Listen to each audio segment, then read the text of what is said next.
The Outgoing Tide tells the story of a family. Gunnar was in the trucking industry in Philadelphia, and along with his wife Peg, they retired to their summer house on the Chesapeake Bay. And their son Jack, he's about 50 years old, he's going through a divorce, and he comes to visit Gunnar and Peg for a couple of days. Jack is somebody that is mired knee-deep in his midlife crisis right now. Everything that was going for him seems to be falling apart right now, and not at a very good time for his own parents. So Gunnar is a man that's in his early 70s.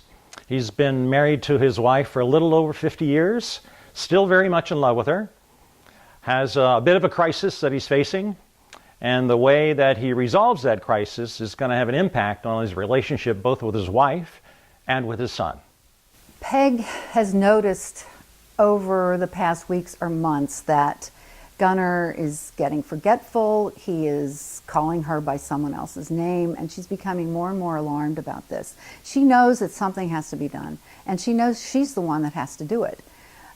She sees him slipping, and she wants to make plans to put him in the best situation that she can to help him. Gunnar is actually dealing with the beginning stages of Alzheimer's, and through the course of the show, he develops an unorthodox plan to secure his family's future. When Peg hears about Gunnar's plan to deal with his situation, she will have none of it.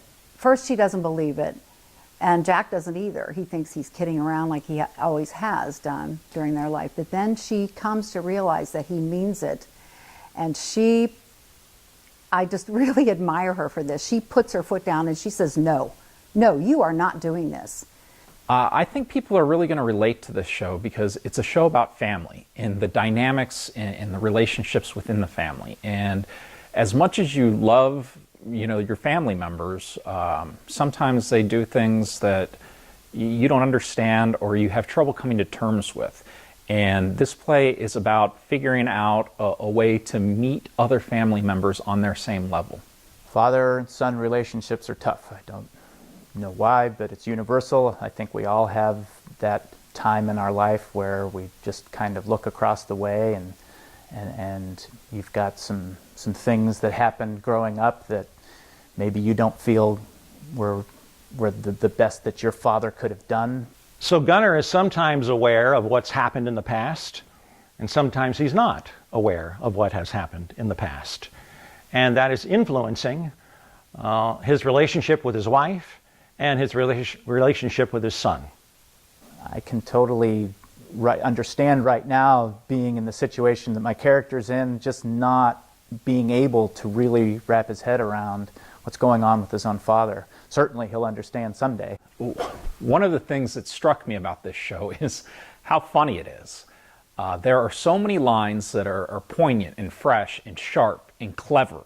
And their interaction, you can tell that they've been together for a long time because sometimes they play with words or they give it back to each other, and it can be very funny. There's a lot of funny dialogue in this play. We hope we're going to hear a lot of laughter as well. And maybe there's going to be a scene or two that might bring a tear to your eye, but it should be a great evening of entertainment. I think that part of the humor comes from the fact that when things get so heavy, you have to laugh. You have to come up with some kind of offhand remark that will somehow find humor in the situation. One of our patrons actually saw this production at the Northlight Theater in Chicago, starring John Mahoney. He recently passed away, but he's famous from Frasier. And she saw the show and said, this would be perfect for Marymount Players. So I read it about 2 years ago, and within the first 5 pages I was like, I have to direct this. And now we're finally seeing it come to fruition.